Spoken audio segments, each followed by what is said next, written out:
Yeah, let's do it. Nice. Admitting all. Good evening, everyone. Welcome to Artfare Thursday series. I'm Artfare curator Carolina Wheat, and we host our Artfare artists this Thursday. I'm really excited to be speaking to David Rios Ferreira. Yeah. A beautiful name. And you are currently in New York, and we're so happy to have you. So thank you and welcome to being here. Thank you. No, thanks for having me. Very excited. And so you're located in New York and Jersey. Or did I see that your studio is also in Newark? Yeah, so I'm actually, right. That's where I'm at right now. I'm in Newark at the Project for Empty Space studios. Very cool.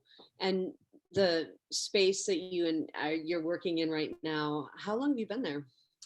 I mean, I've been with Project for Empty Space for, I want to say maybe 3 years now. Okay. 2 years, 3 years. And this is their most recent location, so they had an awesome opportunity to get this building on 1-800 Broad Street. So that's where we're at now. Oh, nice. Much bigger spaces, beautiful location. Yeah, it's been great. That's great. And how has it been going with the whole social distance thing? Are you feeling safe? And like, how many people are in your building? I'm not sure how many people are in the building at any given time. You can hear, what's great is that you can kind of hear people working, and I feel like for some of us who work late, like I come in late. And so it's kind of like a comfort to hear people working, and the variety of art forms that are in the building vary. So like people are doing music, people are doing radio, people are doing art, but social distancing, I mean, like I have my own studio space. I'm not sharing with an individual, and they've got a great, I would say, especially given some of the recent numbers of COVID going up in Newark, Rebecca Jempel and Jasmine Wahi really put in place some really good systems to keep us safe, and to like just really make sure that everyone's wearing masks and that kind of stuff. So it's been good. That's cool. That's cool. And is it like the sonic environment then? Can people hear that you're on call right now? Oh no, I don't know. Well, who knows? I don't know. That I don't know. But yeah, it can get like, and I'm gonna say joyfully loud. Like it can get the kind of loud that I feel good. Like I know I'm not alone in the building. But I don't know if they can hear me. But yeah, the sound control is pretty good. Good. And I can see some work behind you already, like this positioning that you have. It almost feels like a screensaver, but it's art really behind you. Yeah. Tell me a little bit about, are those newer works? And they look like they're on that translucent mylar? Yeah, so this is a work in progress. It's a brand new work I started, actually, I would say in the last month. It's a large scale work. I want to say, I mean, I could back up, but this gives you a sense of the scale. So it's pretty big. I like working big, and I kind of go back and forth between like really large work and smaller works. I have like my references that I use in the drawings. So yeah, this is on Mylar, and it's a mix of paint marker and Sharpie, and so I'm excited to get like sort of dive in. It's sort of in its early stages, but I thought it was also a really good sort of example of what my work looks like in scale, because I know we're gonna look at images, but it's kind of good to just be in a real space with them. Truly. Yeah. And when you backed up, I had a moment of it really does feel the scale gives it a lot more.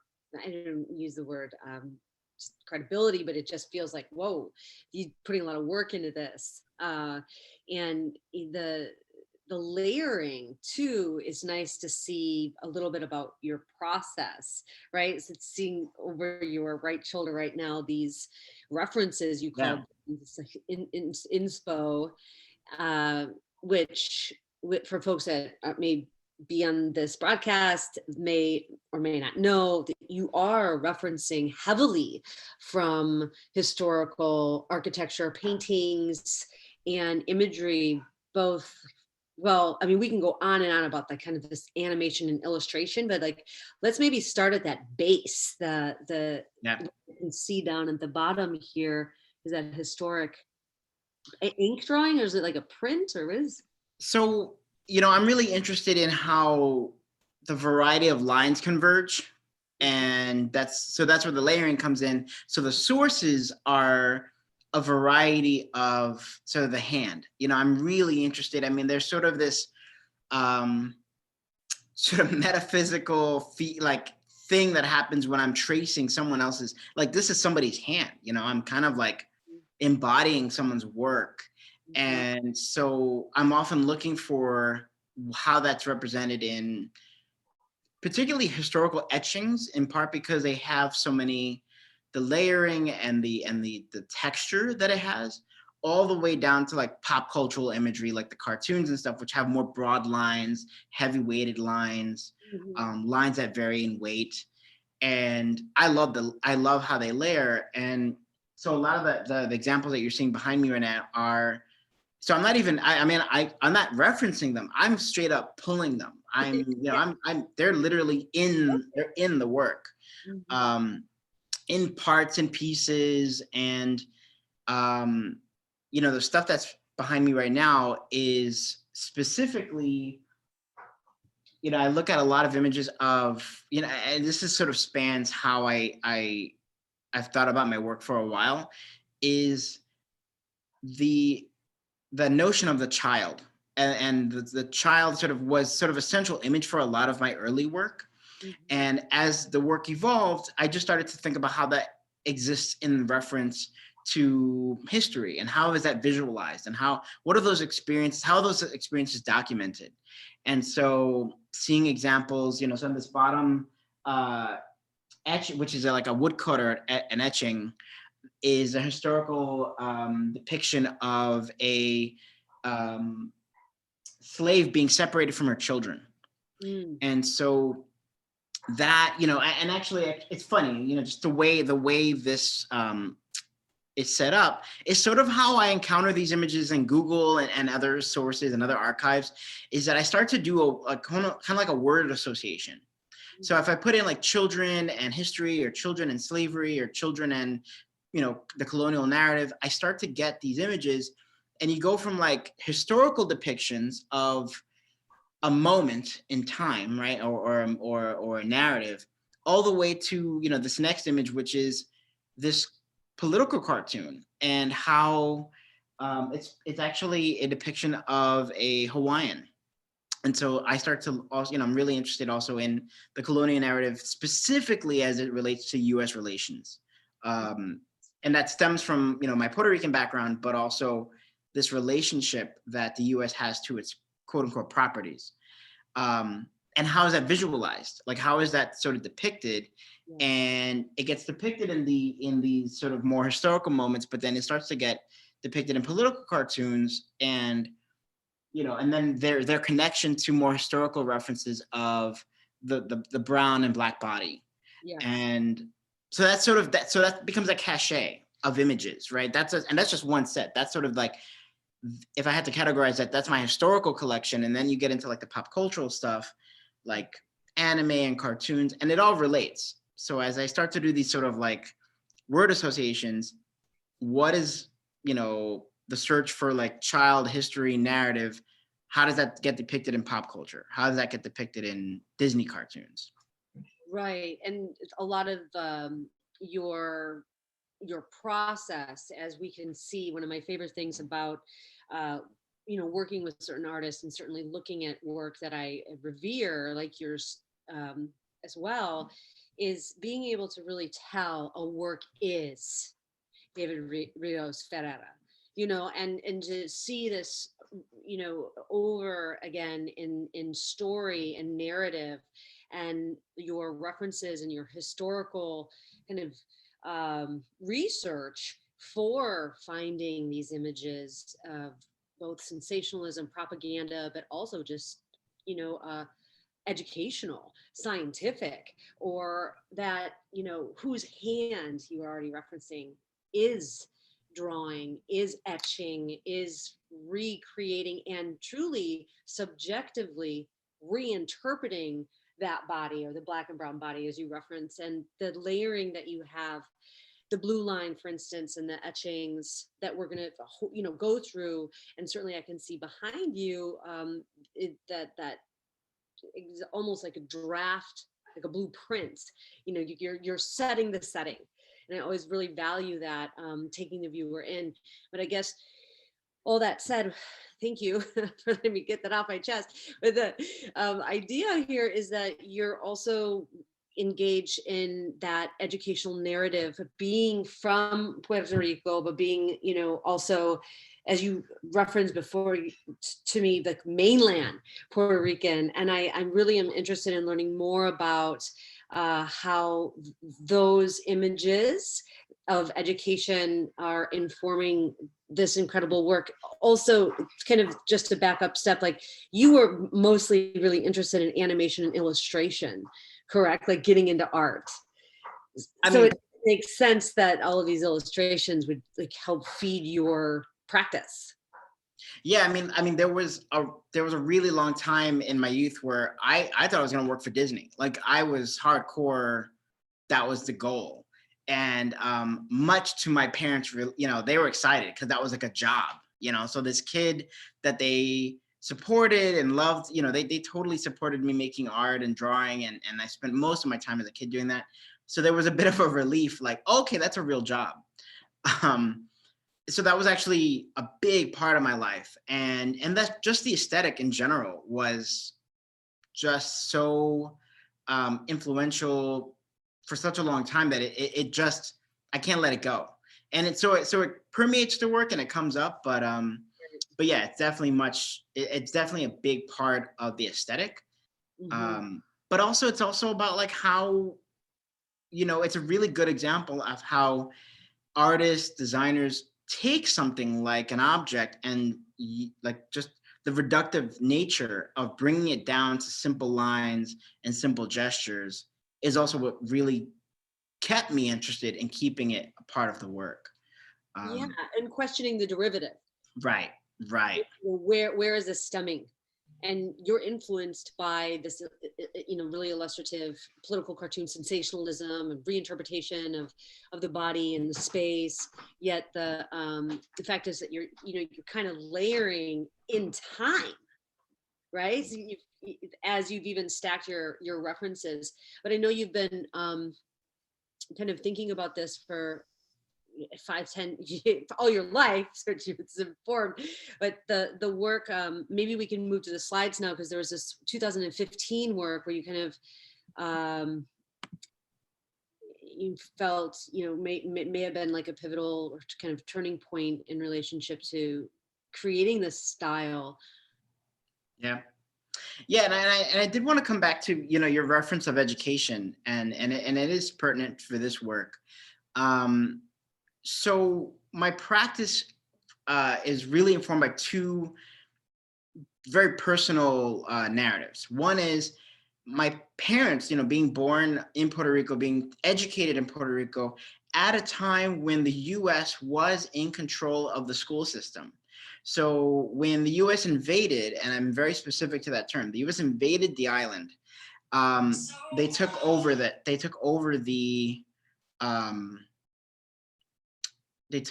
education system, and what they decided to do.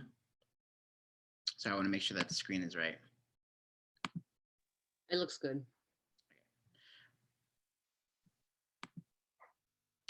So at some point the government decided that that there was this foresight in making it a state and making it a part of the U.S. And part of that was sort of sort of elevating the American philosophy, the American dream, the American idealism. And in order to do that and to do that successfully, you need to really obliterate the culture. And this is a system that was put into play. There's some core text that I always come back to. And one of the pieces of writing that I always come back to is by Joel Spring. He's actually an educator. So if you're studying to be a teacher, actually New York Teaching Fellows often have to read his work. He's often specifically talking about what it means to navigate the education system as a person of color, and how that the system has a history of both structural racism, but also structural deculturalization. Yeah, David, sorry to interrupt, but the screen just says loading, and we're really hoping to see some more of your work. How's that? Voila. All right. Yes, David Spring. And, so with that, the US actually put in strategies to Americanize the children of Puerto Rico. They knew that they couldn't get the adults, right? They knew that there would be a resistance. And they went through the school system. They figured if they started as young as kindergarten, that they would develop this philosophy and this idealism around American, supremacy, really, that would have a longer term impact. And my parents were a part of that. My parents were a product of that. And so that was a major influence. In addition to that, growing up, I have nephews who are on the autism spectrum. And the way they navigate the world, they're obsessed with their cartoons and their animation, and they will watch these things over and over and over, and they'll actually use lines from films in order to communicate. And so this idea of, going back to this original image, this idea of pulling from existing imagery to really address the sentiment and the emotion and the very abstract nature of colonialism with the things that you simply have around you. What does that start to look like? How does that start to manifest? And, how do we reconcile these images alongside, from history all the way to pop culture in order to address something that's really, the idea of colonialism is such an abstract notion, and its impact and its sort of trajectory, both in, going from history all the way to the way it impacts us today, is something that I'm always, really trying to challenge with these layers and these drawings. And I'm liking actually how you mentioned earlier this idea of time. So thinking about these two very specific personal narratives that inform the work, I think of these as the way you would a linear narrative, but everything's happening on a single plane. Yes. Everything's happening on a single, landscape, a single layer, and how those lines converge and how those layers combine to create new forms, new bodies, new landscapes is how the work starts to develop and how the work begins to grow. And speaking of growth, I noticed you do use a lot of plants, and it feels like scientific illustration, with style. So, but I wonder, is some of your work, I'm seeing like kind of palm and also tropical plants, certainly, but maybe jasmine and hibiscus, and also I've noticed the dandelion really active throughout some of the foliage and other natural things that are growing in your work. Do you have a rhyme or reason for the type of plant life you choose? I mean, besides the tropical, but have you looked into the dandelion in terms of spiritual referencing or holistic healing? It's funny. So that came way later, that association. And actually, the more tropical plants and the hibiscus flower was actually a pretty common image that I use in my work. That in particular has, a sort of a national pride within Puerto Rico, but also what I started to find was that it also became, I realized there is this, it was like the national flower for a lot of territories and properties that have this colonial history behind them, whether it's countries in Africa to the Caribbean. The hibiscus flower ends up being a major image, but also source of cuisine. It just had a lot of weight to it, so that made its way a lot into my work. And more recently, you notice, the dandelion actually came from I'll jump around. It actually started from an installation I did with Wave Hill. And for those who are familiar with Wave Hill, it's a botanical garden meets contemporary art space. and I was invited to do a sunroom installation for their 10th anniversary. And this was also the first time that I took something like my drawings that normally live, while as large as this is, it's still confined within my studio. It was the first time I had to think about my drawings living in a space. And so it was important for me to think about, with my obsession with history, it was important to think, well, why is that area? What is it about that spot that's important, that has sort of a narrative about it that I can link to? What's my anchor? And that's something I talk about a lot more the more I think about my installations. Like, what's the anchor? What's the relationship to my drawing within that space? And with the botanical relationship, I had to ask myself, like, what's my relationship to the floral? Mm-hmm. And thinking back, growing up in the South Bronx, we lived in Brownchester housing, right off 156th Street. And where I live now in Jersey City, for instance, we also have a lot of public housing. I started to notice that, the dandelion would sort of grow in these really beautiful fields. And that, as a kid, that was my first flower. That was the flower I was exposed to. Mm-hmm. Right. And it wasn't until I became an adult that I realized that it was undesirable, right? That it was a weed, that it had these associations. And then thinking about, well, where does it start to appear in our environments? It starts to appear in spaces that are considered, neighborhoods you might not, people, quote unquote, don't want to be a part of or don't want to be in, or neighborhoods that are dilapidated or not taken care of. And when thinking about that relationship to this flower, it was important for it to be present specifically in this Wave Hill piece. And then it continues to now make its appearance in my work. So it's funny. It wasn't until I started doing installations like this where people were coming up to me like, oh, did you know you can put it in salads and put it in teas and it's so good for you? And that, people who are foragers eat it and things like that. But that was the first time I had heard of it in that positive light. I'd only ever went from seeing it and being a part of my environment as a child to then hearing that it's this undesired image, this undesired object.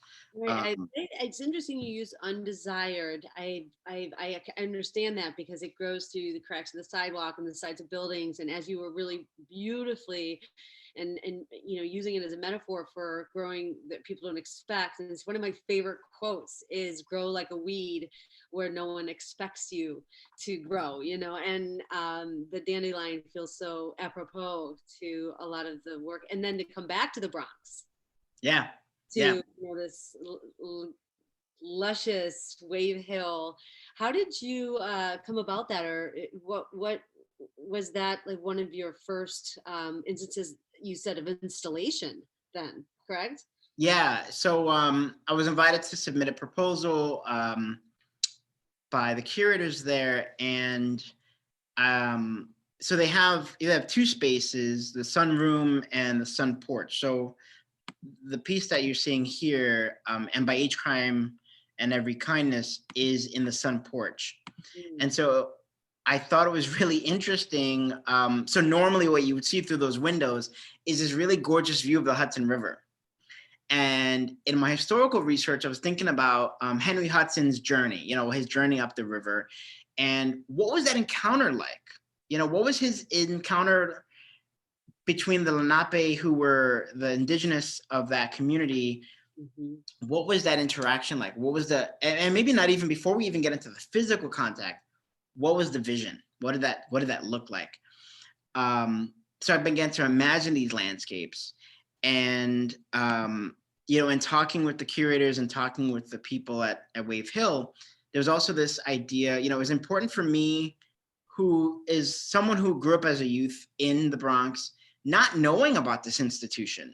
And I think a lot of young people don't know about a number of institutions that they have access to. And quite frankly, I think they own.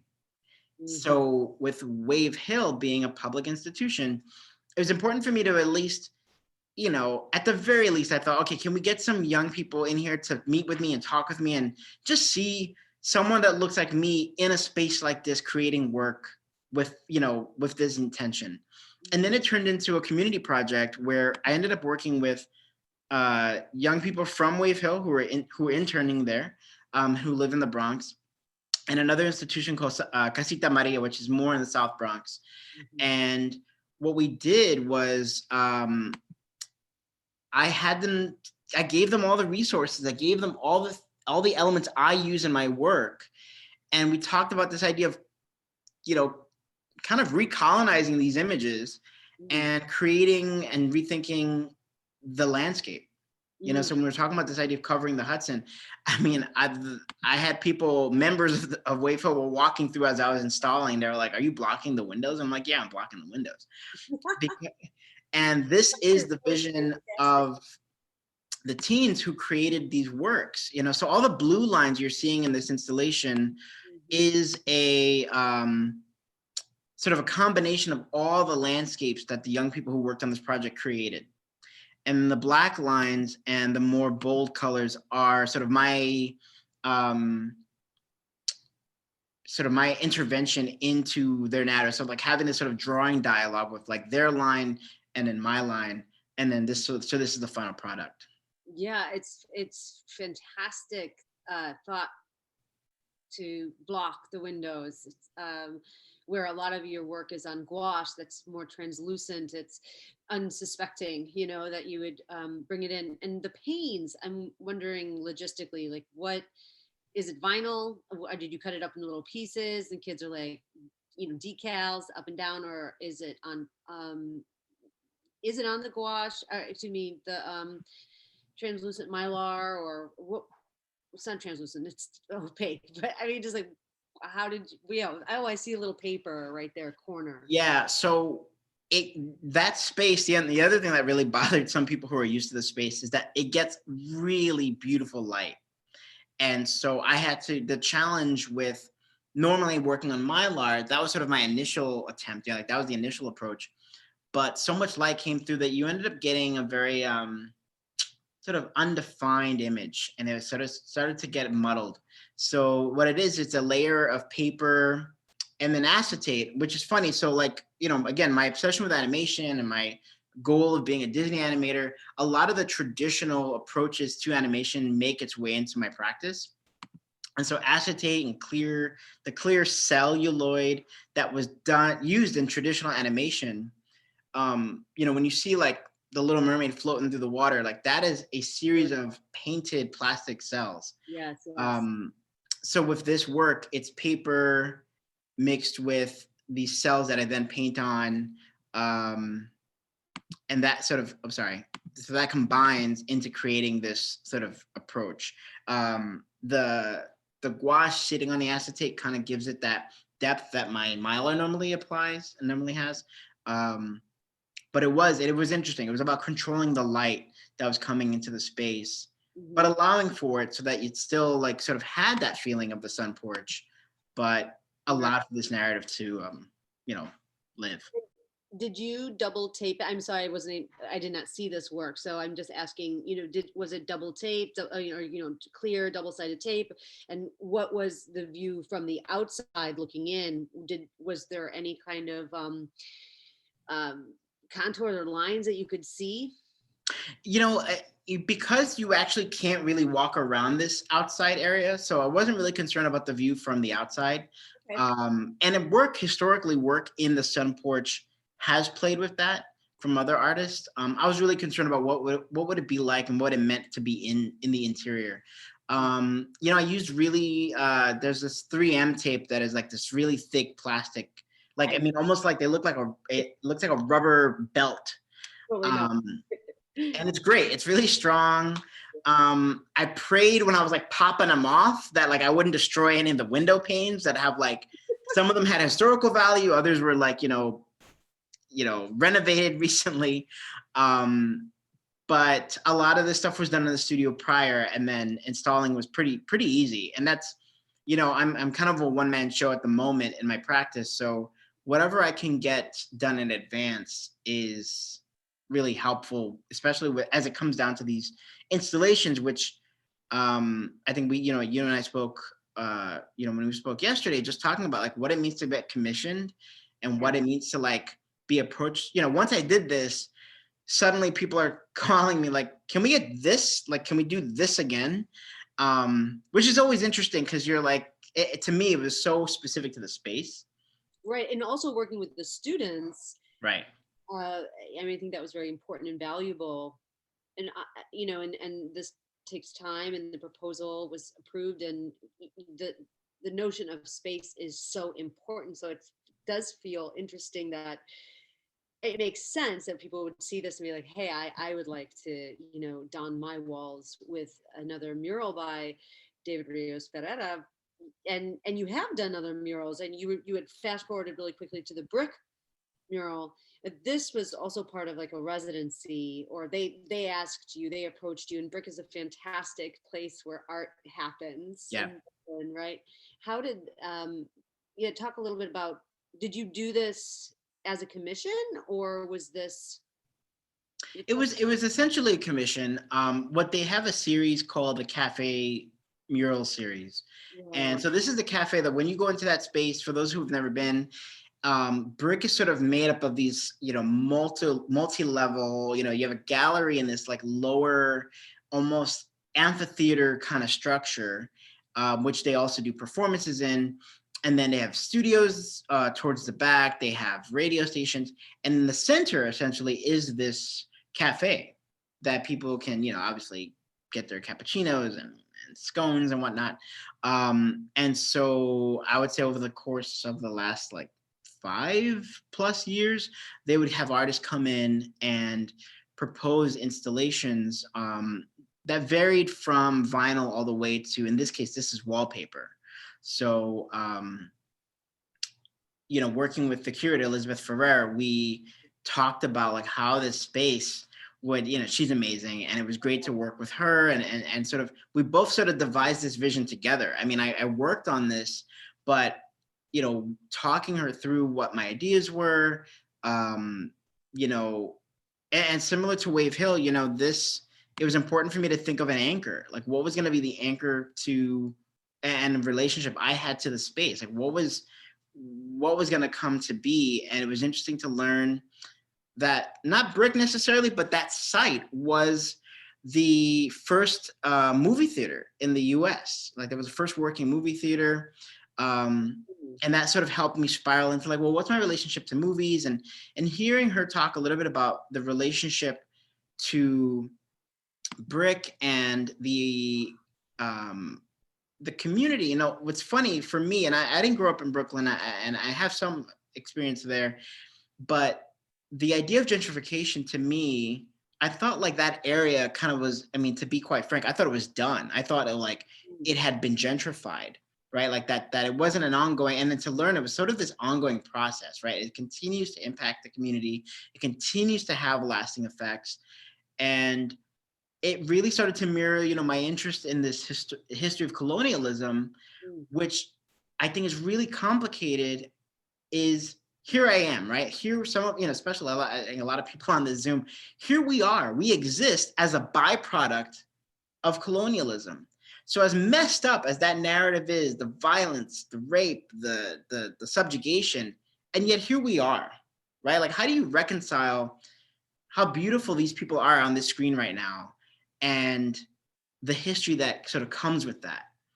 And it made me start to think about that relationship, this sort of symbiotic, really uncomfortable, libidinal relationship that colonialism has, and how that mirrors gentrification, right? Like, sort of, to some, there are positive results with gentrification, and to others, right, there's sort of the negative impact.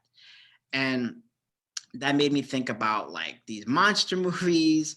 And, you know, I grew up watching Godzilla, and like after church, I'd come home and somehow it was always on TV, you know, Godzilla. And as a kid, I was like, how is this monster that I think is really cool? He's destroying everything. And it made me think about building this image of these creatures invading an urban landscape and not really knowing, are they providing this, you know, positive impact? You know, so there's this beautiful, like, you got the flowers and stuff, but stuff is still being consumed, and stuff is being, you know, the flow of the flowers, things are getting overwhelmed, things are getting suffocated. So we don't know, right? We can't tell who's benefiting and who's not. And that was really that was something that interested me in terms of what the, if I had to think about a narrative for this work, like what the narrative was going to be. It equals perfectly again with the dandelion as well, growing where that no one expects you to grow, and it growing so lushly, and some of the colors that you're choosing, and some of the just like the futuristic aspects of some of this mural as well feels. And I think the futuristic aspects I'm referring to are in some of the panels that have, this kind of regalia and symbols of the headdress and other, really important in your smaller works, more individualistic, images of these spiritual entities almost. And like that they feel embodied, like with headdress. And forgive me if that feels naive or at all inappropriate or just not the right on thing to say. No, you're right on. I mean, so that figure you saw in the brick mural is something that ends up, a lot in my work, and that draws from, when I'm talking about the relationship between history and the layers of how those things combine to create these new forms, that very much mirrors this idea called mestizaje. And mestizaje is that blending, and this is something we talk about, a lot. In Puerto Rico, there's this mural, and in this mural, it depicts a Spaniard, an indigenous, and an African slave. And growing up, it was this pride in being this mix, in being of this mestizaje philosophy that we were part of, like all three. These are the three faces of Puerto Rico, which is actually the name of the mural. And so for a while, I was trying to find, well, how does that manifest? You can find it fairly easily through music, through cuisine, and in some cases through fashion in certain periods. But I was really I was curious, like, well, how would this manifest in art? Like, how would this manifest in an object? And I had discovered, or sort of kind of came back to the vejigante, which is a carnival character we have in Puerto Rico. It has large horns and teeth. It almost looks like a dragon. And that sort of was this object that embodied the idea of mestizaje. The idea, it had its indigenous, its Spanish, and its African roots to form this creature that had a spiritual and political life in the island, through carnival and through performance. And so I started to think about, well, how does these references come together to form those sort of vejigante carnival-like creatures that both serve a spiritual purpose, but also a political purpose. And that took me to practice other carnival practices in the Caribbean, carnival practices and ceremonial practices in West Africa, where very much like I like to refer to these images as my found objects, in a lot of those practices, kids, adults are pulling, things from ephemera to foliage to cardboard to string to create these characters that very much embody a political statement, a spiritual statement, spiritual beings. And so to take these objects, right, that kind of have their own meaning, bringing them together to create these characters. And again, how that mirrors how my nephews are pulling from these existing pop cultural references in order to navigate a very abstract, very emotional, very, complex world. Yeah. And you give your viewer a real easy in with the figure, here combined again with the process of the appropriated colonialist imagery. And yeah, the illustrative kind of feeling that I keep saying, that it does award this time. Like animation does feel like I I see that in you, and it's so, I love that you were given permission basically to be an artist through this notion of animation, because there's so much movement in these works. I'm sure you haven't heard this before, and I'm no like, pulling out, like Roberta Smith kind of reviews right now. But I mean, it feels like, you really negotiated that part within you to create these still and sometimes very large images. And I get, you were talking about commission, but I want to go back to it because, David, when people approach you to make a commission, what is your go-to? It's like, very good. What kind of, do you think about the space they want you to put a mural, for instance, or are you also thinking, hey, this is what I make and you deal with it? Are you negotiating with them, like, or is there negotiation at all for imagery? I'm sorry, say that last part again. For imagery or meaning. Yeah. I mean, I think my experience so far has been really positive in that, hold on, I want to make sure I'll get some images up in a second, but it's, for my experience so far with something like Wave Hill and Brick, I'll show some images soon of the New York Public Library, and that was through Percent for Art. That'll be coming up. I think they're coming to me understanding this language a bit, and I think that there is also this very clear understanding that respect might be a little bit simplified, but I'm understanding that the space that these objects and these installations will live in, right? Like and it's important to me, and it's often important to the commissioner, people who commission the work. They want that relationship. They want the community to have this connection with the work.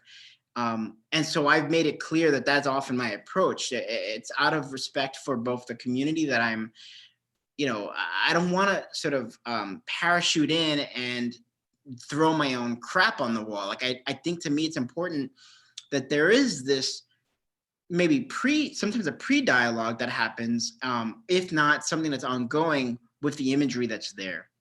Mm-hmm. And so I'll throw up the this upcoming work that's going to be at the New York Public Library in Hunts Point. Congratulations, by the way. That's so incredible to be working with the New York Public Library, and this will be permanent. Yeah, so this would be a permanent work, and I'll preface this by saying that these processes, when you work with a city, for instance, they go on for a while. They go on for a bit of time. So we've been in conversation since, I would say, like maybe 2019, 2018 perhaps. And being invited to come in, I was invited to produce a proposal, and then presented it not just to Percent for Art, but also the library community and the community from the neighborhood. So particularly Hunts Point, there were people on the panel who utilized the resource, right? They were there. These are users of the library. Yeah. So that was really exciting to me, / a little like frightening, to think about, like, I'm presenting to people who are gonna, have to live with this stuff. Yeah. So this was the proposed image. It's interpreting a reality through patterns not our own. And it's based on, I come back to this idea of the anchor, like, what's my relationship? I was thinking about with Brick, I was like, what's my relationship to media? What's my relationship to film? With the library, what's my relationship to literature? What's my relationship to the neighborhood? What's my relationship to books? And there's a work by Gabriel Garcia Marquez that I continue to come back to. That's not one of his well-known works, actually. It's called Light is Like Water. And it's he's a practitioner of magical realism, right? And we see that a lot with 100 Days of Solitude and other works. But this one was about these boys who were growing up in Madrid. They were immigrants growing up in Madrid, doing really well in school, and they wanted to go sailing. And they were in a particular area of Madrid that they were not near a body of water. And so they were begging their parents, if we do really well in school, like, could we get a boat? And they're like, that's absurd. Like, there's nowhere to sail the boat. We're like, where the hell would you sail this? And they did really well, and the parents agreed to get this boat, and they fit it into their like small apartment.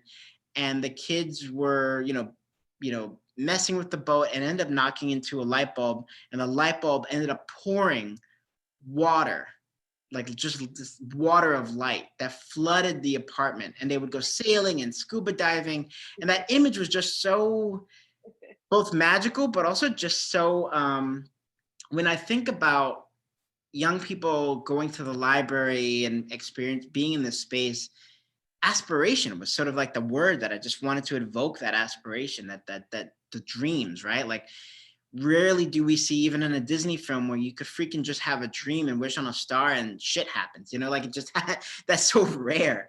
And so it was important for me to have that.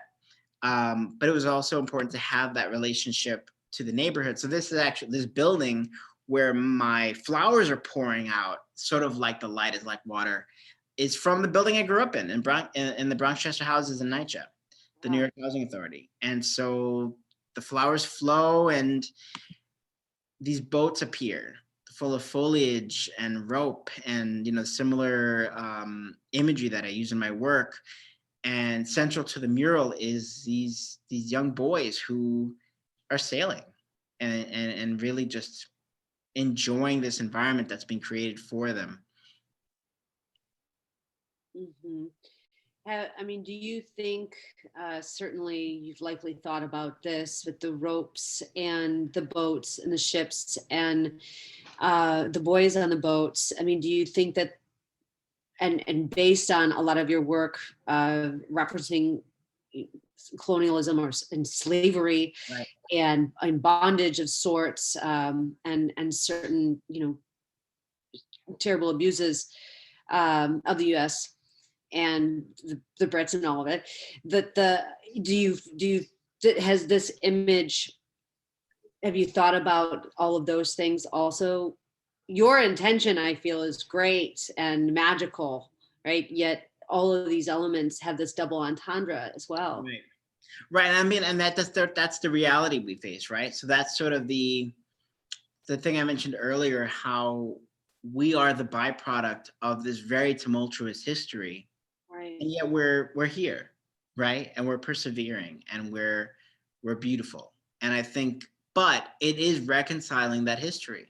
Yes. And so, the rope is there. The rope acts both as a binding agent to combine and sort of force these images. Rope will appear in this work as well. Like, it's something that is a motif that I use in my work to connect very disparate elements, but also, it's also a sensory, it censors the image. There are moments where the rope will often cover up all this work I've applied, and I'm very conscious of it. I'm very conscious that I put all these layers together, and sometimes the rope censors an image, it recedes an image, it pulls things forward.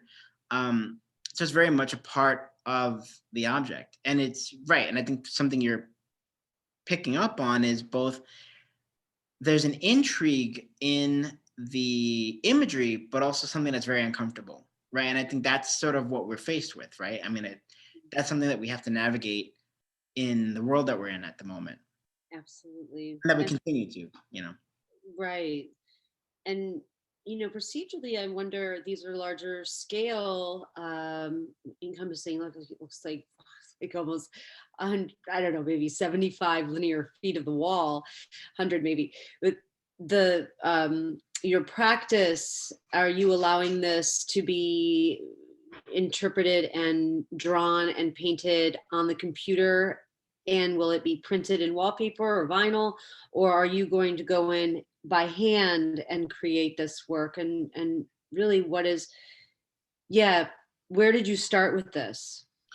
So right now, my understanding is, so the city actually had a plan for how any of these. So this is going to be a part of a series of renovations at New York Public Libraries across the city. So there's quite a few New York Public Libraries that have been due for renovation. So as part of the Percent for Art initiative, with every new renovation, a portion of that budget needs to go to public art. And so a lot of these libraries, along with the renovation, in some cases, additional floors are being added, will be public works. And right now, who knows? Like, right. So we're talking kind of in this gray area of the development of this. They had some plans around actually printing this work on metal. Oh. Not sure quite what that might look like. I've seen a very, very diverse versions of what that could look like. That's one approach, so that it has that sort of long-lasting impact. But also what I like, and something I'm really honest about when I get these kind of gigs is, it's a lot for an individual to, if I had to paint this, you know what I mean? Like if I had to like produce this on my own, or even with some friends helping, it's a lot of work and a lot of time. So like even with Brick, Brick being they worked with this company called Wallpaper Projects, which they're phenomenal if you haven't worked with them. And that's their specialty. Their specialty is working with artists and artworks to produce on wallpaper. And the turnaround for this one, I mean, I'll be honest with you, we're talking like, I think we had discussions in late April, and like by mid-May, I had to have this finished. Wow. And then it was going to be installed by like early June. Again, I mean, you make choices as an artist, and if someone came to me and said, I'm going to have you do this and you're going to do it by hand and we're going to have you do that, I might have said no. I'm honest with people like that. I want other artists to hear that too, because I think it's important. Like if it's too much and overwhelming and also not feasible, right? Economically, physically, sure, it's okay to say no. It absolutely. might be a great opportunity, but it's okay to say no. And I think there was a nice balance between the amount of work I had to do digitally, which was quite substantial, to knowing that it was going to be installed by experts, it was going to be printed by specialists. Like that was awesome, right? Like that's a big relief. Mm-hmm. All the way down to like, galleries being agreeable to shipping and packing work themselves. Like that is a huge lift for artists, right? Like, like I won't deny, like if it's a museum and they have a very limited artist fee, but they'll cover shipping and handling the work, awesome. You know what I mean? Like we'll do this. And that's for me personally, right? Like I have, different things happening in my life. So it's important. Like time for me is more valuable sometimes than money. And yeah, money is time though, time is money. Right. And yeah. And I definitely understand that. So you are working both in a computerized digital way, as well as what you have still behind you, which is still so great, by hand. You're Right. still creating by hand, silk screen and gouache, and still getting that artist's touch literally in the work. These works, I know we haven't really addressed yet, and we've got maybe 5 minutes left, but I have always really valued, being able to be quite literal with, and like these works when you're referring to education and the overhead projection, vellum or whatever, the acetate, what they would call. I remember those overhead projectors, and it sounds like you do too, David. Let's just talk about these really briefly, and then we have to give a wrap. Yeah. No, I mean, when I mentioned earlier how one of the major narratives that influences the work is how my parents went through this deculturalization process through the academic system, right? So however that appears in the work, sometimes that appears through children's line paper, like, when you practice your cursive, all the way to things like this overhead projector film that, depending on the person I'm talking to, they have no idea what I'm talking about, or they're like, oh, I know exactly what you're talking about. You know, like some people really remember that. It's these acetate sheets that they put up diagrams and illustrations and images, and maybe even like, I remember there were even slideshows that would tell stories. So the academic object or element has been important included, to be included in my work. And so with this sculpture, which is, I don't dive into sculpture too often. This was a work created in part for the exhibition at the Bronx Museum as part of the AIM program, the Artist in the Marketplace program. So we had our inaugural biennial. And it was funny. I mean, I'll be honest, I'm sure artists have this experience where we actually had drawings in mind, and then the curator comes in and they see this work and it's kind of like half-assed in the corner. And they're like, we want that. And it wasn't done. Like, it wasn't even, I should probably have dig up some pictures of what this thing looks like when they saw it, but it's nothing like what they saw. But, it was a level of trust that they had in the artist, but also, this excitement around this work. And so these are the overhead projector sheets that I print all those references. I print these references on and cut them up like collage and applied them to things like acetate sheets and plexiglass, a plexiglass form I had created of I'm sorry, there's another work that's similar. The idea of the ship. And I had mentioned earlier how when I look for a reference, there's sort of this word association that happens. And when I started with children's imagery, like the pirate ship, from Peter Pan, and how that sort of turned me all the way around to pirate history and pirate ships in general, to learn that pirate ships were actually slave ships that were sort of taken over by and sort of used in pirating and used in that kind of, in that industry.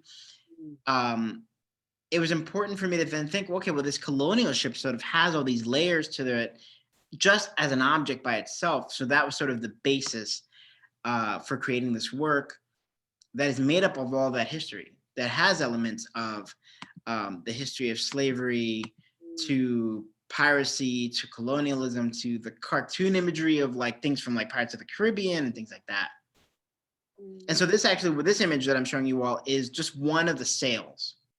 It was important for me to show, you have this three-dimensional object that, to me, the approach was, how do all these lines converge to create a single object?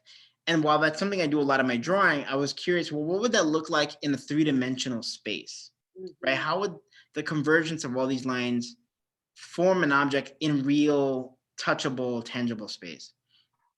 But I show you the sail to give you a sense of like the kinds of imagery that is hidden / very visible in the work.